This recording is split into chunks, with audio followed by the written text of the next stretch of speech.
सभी 25 सीटों पर चुनाव हो गया है और छत्तीसगढ़ में 11 में से 4 जगह मत पड़ गए।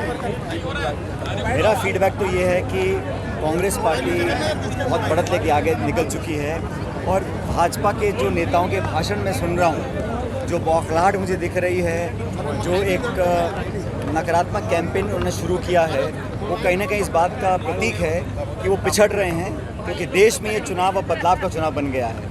यहाँ कोई हवा या वेव भाजपा के पक्ष में नहीं है। 10 साल की एंटी इनकम्बेंसी है, लोग उब चुके हैं, बदलाव चाहते हैं और 10 साल में जो रिपोर्ट कार्ड बनी है सरकार की, वो जवाबदेही तय करने के लिए लोग मतपेटी के माध्यम से अपना मंशा रखेंगे।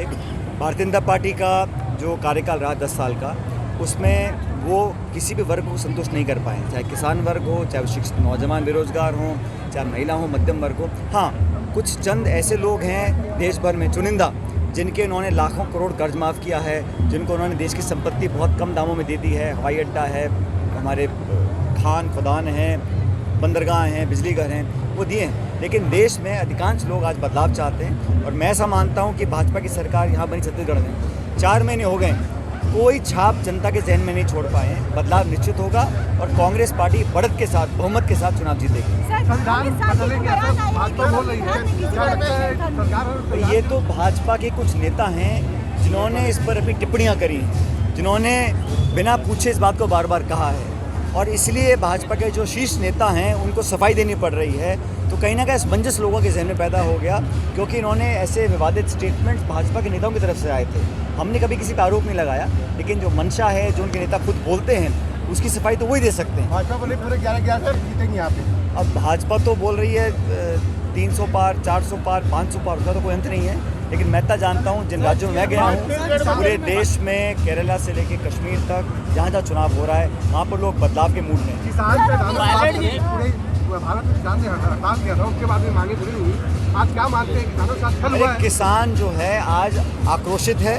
किसानों को 3 काले कानून बनाने के बाद जब विड्रॉ किया था तो ये वादा किया गया था कि MSP पे कानून बनेगा। आज तक वो धोखा दिया है भाजपा ने। कांग्रेस ने मैनिफेस्टो में लिखा है कि हम फसल खरीद पे कानून बनाएंगे। ये संभवतः देश में पहली बार किसी पॉलिटिकल पार्टी ने कमिटमेंट किया है और किसान आज कांग्रेस की ओर देख रहा है उम्मीद के साथ, उसका हमको फायदा मिलेगा।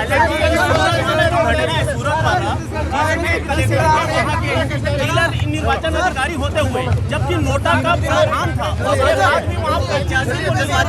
प्रियंका जी, इसमें आपका क्या कहना है? बाबा जी आए हुए थे शिरडी में, क्या लगता है भाजपा पूरी तरीके से बाबाओं की तरफ भाग रही है? हर व्यक्ति इस देश में, हर नागरिक को छूट है, किसी के लिए प्रचार कर सकता है। लेकिन मैं तो चाहता हूँ कि जो प्रचार हो, जो भाषण हो, जो केंद्र बिंदु मुद्दे होने चाहिए, वो किसान, नौजवान, रोजगार, निवेश, उद्योग, शिक्षा, चिकित्सा पे होने चाहिए, ना कि मंगलसूत्र और मंदिर मस्जिद और हिंदू मुसलमान। इन पर चर्चा कर जनता का ध्यान डाइवर्ट करना चाहती है बीजेपी।